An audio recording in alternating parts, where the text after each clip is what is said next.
So guys, listen to this. You need to hear what she says. Okay, you ready? I'm in this amazing love bubble and I'm protecting it. You want to try to pop my love bubble? Blah, blah. So when people are trying to hurt me, it upsets me. Everybody's whacked out today, I gotta be honest. You're asking your husband.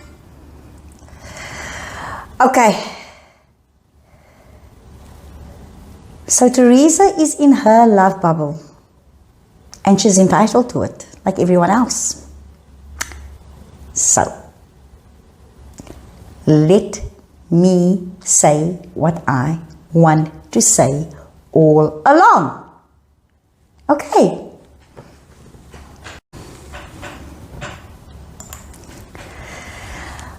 Okay, so now we heard Teresa actually explaining to Margaret and the group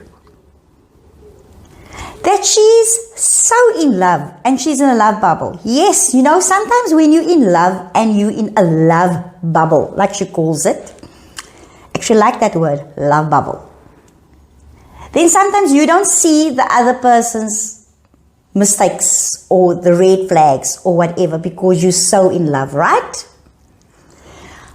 But the moral of the story is she actually said, I am 1 year, and I'm sure in 1 year of a relationship, you would have seen at least the dangerous red flags. Yes, people have history. Yes, people have done things in their past. Yes, people can maybe become false, or they were false, or they are false. I don't know. But the moral of the story is, when you as a friend see that person and you know that person's been in that relationship for a year, and that person that's involved in that relationship is not seeing the red flags. Sometimes you're blind to the red flags, but anyway, I'm sure I know of situations, but that's another topic of another day. Okay? Lots of topics, guys. Lots of conversations is going to come out of different things, because things can be intertwined, things can be twisted. But okay, get to the point. Let's get to the point, Delia. Let's get to the point. The point I'm trying to make is, if you as a friend seeing your friend or family member see their family member in love, happiness, there's no emotional red flags. I call it emotional red flags and also physical red flags. If you don't see that scars on that person, but you see the happiness of that person, butt out. Why are you digging? Why are you interfering? Like I said before, if you say you care about someone, you need to stay back. But no, people feel it is their right to interfere. People feel it is their right to make other people unhappy. People feel it is their right to meddle in, no matter what. Guys, why are you not concentrating on your life? Why are you interfering in another person's life? Would you like it if somebody interfered in your marriage, your relationship? I don't think so. Oh no. You will also be angered, right? You will also not like it if other people dig dirt about your partner or dig dirt about yourself. Now, I always say, be careful what you put out there for other people. Just be careful.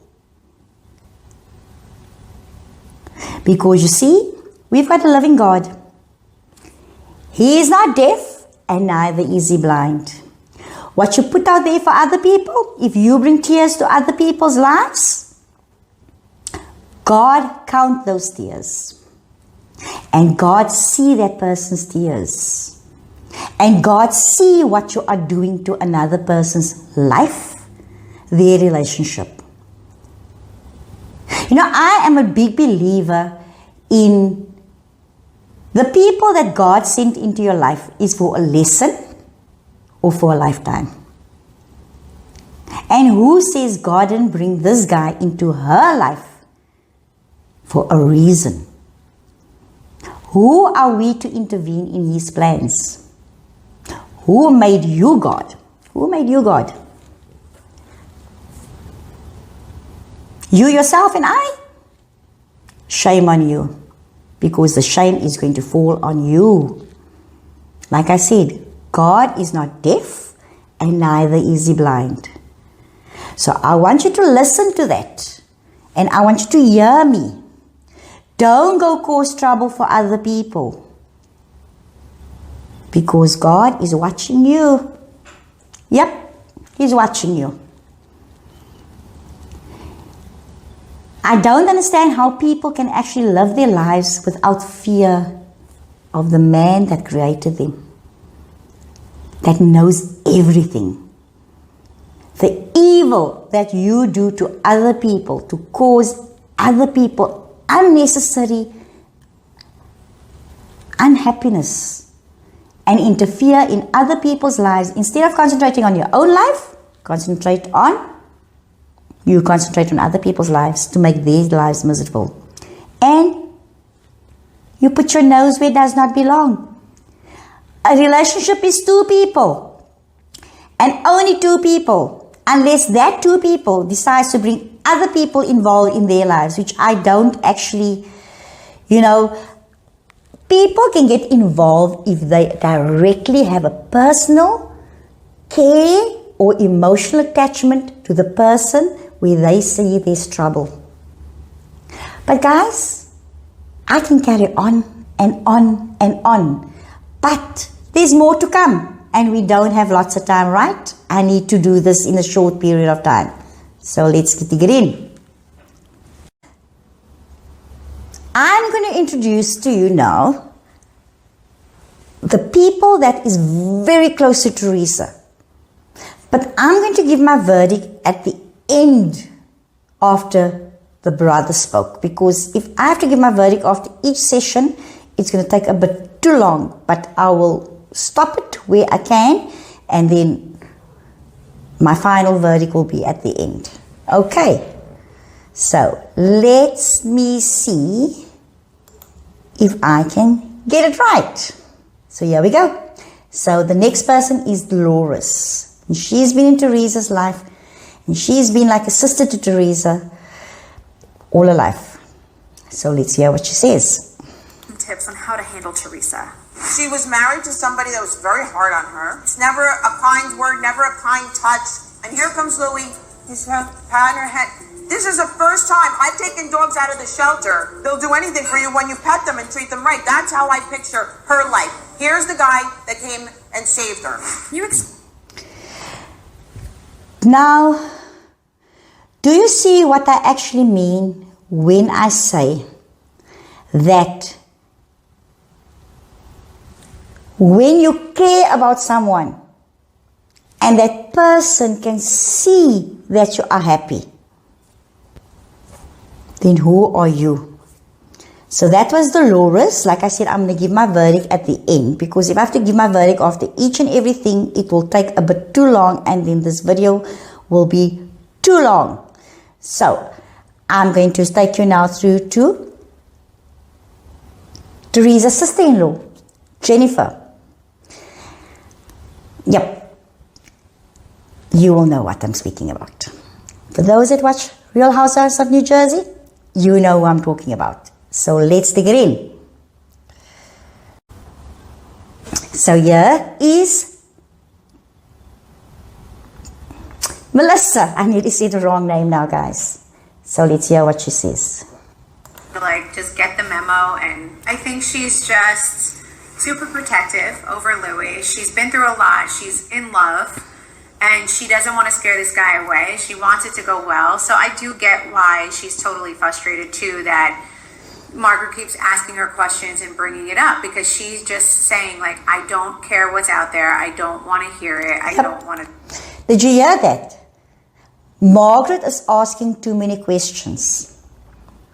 She's always asking, and she's attacking Teresa and saying, but why don't you ask? But who says she hasn't asked the guy? I mean, if you're in a relationship with someone, won't you ask the guy, what did I hear about this? What did I hear about that? So obviously, anybody that wants to attack, if you don't come from a right place, it feels like attack, and you are going to be the protective mama to protect the relationship. Talk about it. So I do get that. I get that she's just trying to protect the relationship and that she's been waiting for this for a long time. And now she has it. The only thing she's getting frustrated about is that you keep talking about him. Is that a reason to push the entire table over onto me? So it's just time You'll see that in my bonus feature. Some people got mad at me that day. So guys, that was Teresa.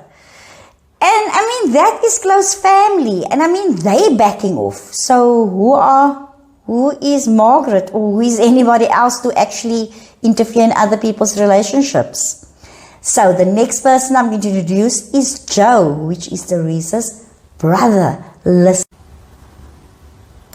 I step back, and whatever happens at this point. She's a big girl. She's got to do it on her own. That's what the advice I was trying to give Margaret. Think about what happened. She met this guy, and unfortunately all this came out about it. Everyone's talking about it. It's frustrating for him. But he's doing the right thing, and she's happy. Listen, she's been through a lot.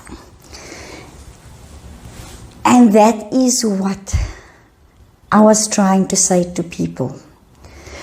When you know someone that has been through a lot and you see that person happy for the first time, how can you interfere? Or how can you come in and come make your own opinions about other people's lives? Unless there's an underlying vendetta. Yep, you need to watch this show. So, my verdict coming up next. Now, this is my final verdict, or should I say, my life lesson regarding what we've just seen. As you could see in the last 3 scenes that I've actually showed you, we had Dolores, which was Teresa's, I think it's a cousin. I'm just speaking under correction. But she's been there in Teresa's life, her whole life. She knows Teresa's history in and out. She's been with Teresa for donkey's years. Then you had Melissa, which was Teresa's sister-in-law. And they don't always get along. Guys, there's always drama between the two. But I respect Melissa, the way she handles things. And then you have Joe. You know, there's always sibling rivalry or whatever. But those two love each other through thick and thin. I've never seen it. And Joe is one, if he sees danger, he will step in. In actual fact, all 3 of them will step in. Now, if you are a caring family or friend, you will step in when there's danger, right? I don't think you're going to let that person go through hell. But if you see that person happy, then there is boundaries that needs to be kept, and you need to respect those boundaries. Because there is not only Teresa involved, it is Teresa's children, it is Teresa's family. They are involved. No matter what happens in Teresa's life, it will directly involve them. Or should I say, not directly, they would also feel her unhappiness.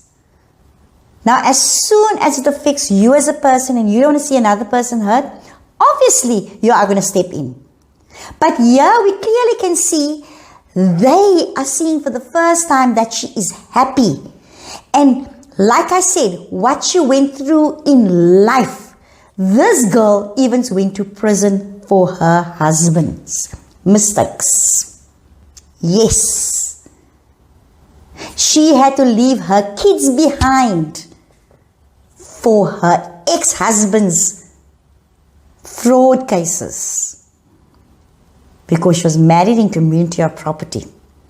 But anyway, the storyline is not about that. If you really want to watch Real Housewives of New Jersey, you need to go watch it, guys. It's interesting. It's very interesting. And you're going to be hooked. And you're going to thank me later. But I want you to view it with life lessons. But I hope you are going to be on our channel so that I can bring those life lessons to you. So the life lesson is here. Do you see how other people get involved that call themselves friends? New people come into a relationship or a group and changes the whole dynamics because they stirring the pot. But there's always one gif appeltjie that stirs a pot. I always say it begins with one in here. That stirs a pot. That's the stirrer amongst the group or amongst people's lives. They love sensation. They love just to meddle in. Evil world we're living in, guys. And I'm sure you guys must have experienced something of the similar, whether it was in a relationship, whether it was a friendship, whether it was a family. There's always people that wants to meddle in other people's lives. This is what I'm trying to bring across to you. And this is the lesson. You see how if you don't stir the pot, it won't go further. If you don't interfere, it won't go further. If you don't gossip, it won't go further. If you don't backstab people, it won't go further. Leave people's lives where it is. Can everybody not be in their corner and be happy for each other and be happy for what's happening in other people's lives?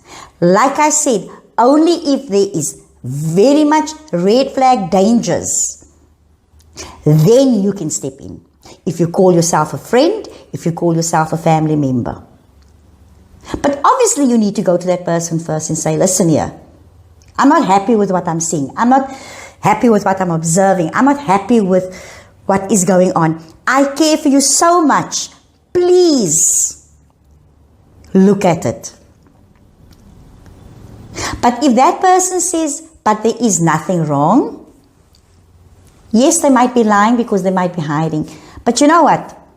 I always say, if you are very close to that person and you see a character shift, a character change, and you see different things happening over that person, you can see mentally they're not doing well, physically their body's deteriorating, they are having mental breakdowns, they're having anxiety, you've got the right to step in.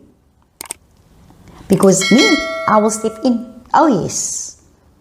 Because I want to be there to save another person's life.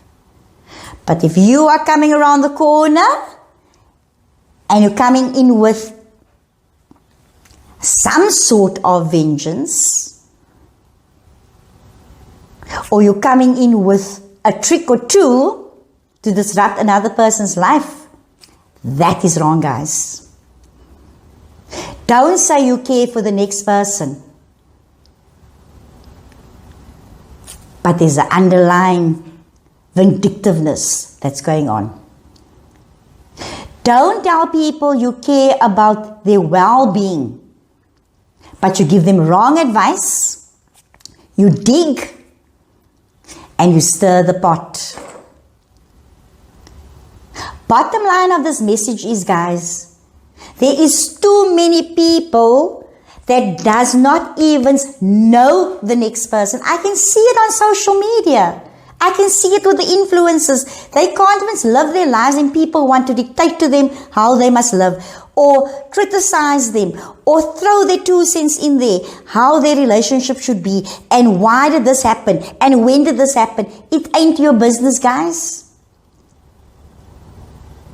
You know, my grandmother always said, yes, sometimes you might not feel that person is the right person for that next person, and you can say it,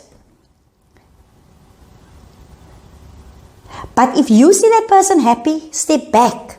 You can only step back in when I say there is red flags, where there is emotional damage and physical damage. That's when you got the right to step in. But not everybody's got the right to step in. Oh no. It's the close people that is always been in that person's corner, that got that person's best interest at heart, that person's life interest at heart. Those are the people that has got the right to step in. Family, listen here. I feel this and I feel that. But you know what? Like Dolores said, when you are at a certain age, you need to step back because that person need to make their own decisions and their own mistakes in life. Because how do you learn? I'm not saying all mistakes must be learned. Oh no. Prevention is better than cure. That I do believe in.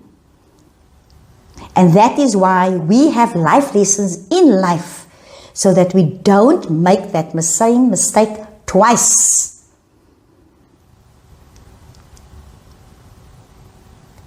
I am not condoning anything right now. Like I said, I will step in. Me personally, if it involves any of people I care for, I will step in. But I won't go to that further and say, I will let that person make their own decision for themselves. Oh yes. I'll give them the left hand, I'll give them the right hand, I'll give them the front hand, I'll give them all the options. And I'll tell them, what do you want for your life? At the end of the day, it is your life. At the end of the day, I don't live your life. I've got my own life to live. I can only tell you how I feel about this situation or that situation. But people they are too involved. And your worst enemies is sometimes the people that is the nearest, that you thought is the nearest and you. That's the sad part. That's the evil world that we are living in. This is very close friends that's been coming on a long way, right? And that's why I'm showing you these, because these are not strangers. You know, when a stranger tells you this, you say, just get out of my face. You don't know me. You don't know my situation. But when the people that you think is the closest to you, or think that has your back, that has got an underlying intention and direct intention of hurting you and meddling in your business and meddling in your relationships, that is where I have a problem with. So guys, you know the energy that you actually go there to actually destroy another person's life? You are using that energy on the wrong person or the wrong people. Because, like I said earlier on, we've got a loving God, guys. He is not asleep. Be careful about the tears that you put in other people's lives. God remembers each and everything you have done to the next person. And trust me, you will get served. Yep, you will get served. It might not be now. Your life might be rosy-dozy. Your life might be good. You might be saying, I am playing with different things to play God. Oh no. You might get away with it now. In 5 years or 10 years or whenever something happens in your life, I want you to think back. The tears you caused other people. The tears you caused other people. And then you ask yourself, okay, that's another life lesson. But maybe it's time to realize that Big Brother is watching you. So be careful. Be careful what you put out there for other people to get a sensation in your life. You know what? It's also got an expiry date. Yep. Some people has taken it on for years. So just imagine all that years of tears you have caused other people. And might not just be one person, might not even be two people, it might be many people, because you have got an evil sickness in your blood. Get rid of it right now. If you want to save yourself, if you want to have a happy life, stop it. Stop interfering in other people's lives now. And this is my life lesson. Because there's always a ripple effect. Hurt does not mean hurt other people. If you are hurt, does not mean that you need to hurt another person. Oh no. Go and go heal yourself. Stop it with the drama. You're going to become a clown at the end of the day. Because you know what? The truth has a funny way of coming out to people. Like I said, might not be now. But the truth always reveals itself. And you know, you actually ask yourself, now why is that person treating me? Because you know what happens in the dark comes out in the light. In this world, there's always people that know somebody. And you know what? Whoever you speak to know somebody else and they speak about it. And you never know, it comes back to the person that you spoke about or that you're trying to cause misery. And you're actually asking, but why is the person... Come now, guys. Don't ask why that person is treating you or shutting you out. Because once you come interfere in another person's life, do you want that? I won't want that person in my life. So guys, lesson of today is, instead of looking at another person's relationships, instead of gossiping, backstabbing, and interfering, and disrupting another person's life, go fix yourself. Go fix yourself. See to your own relationship, build your own relationship, find ways to make your relationships with whoever, friends, family, your colleagues, or whatever. But the first important part is you. Go fix you. Because you've got a problem. You are the problem. So, I hope you enjoyed the first one, the first part. Oh, there is so much drama. There's more to come. So don't forget, guys, please, let's grow this channel together. Let's be part of this new series. And I hope you are going to subscribe. So, hit that subscribe button. Drop a like. Share it with your family and friends. And don't forget to comment, guys. Because without you, I can't grow this channel. And I know we are going to walk this journey together. So, I'm going to say goodbye and I'm going to say ciao, because now I can't wait for you to... So this is Dee from Savvy D Life. Ciao for now. Hi. I was talking to Jackie because I was just wondering why she was mad at me. I mean, we've come to our own understanding, but I do think that you guys need to figure out what your understanding is.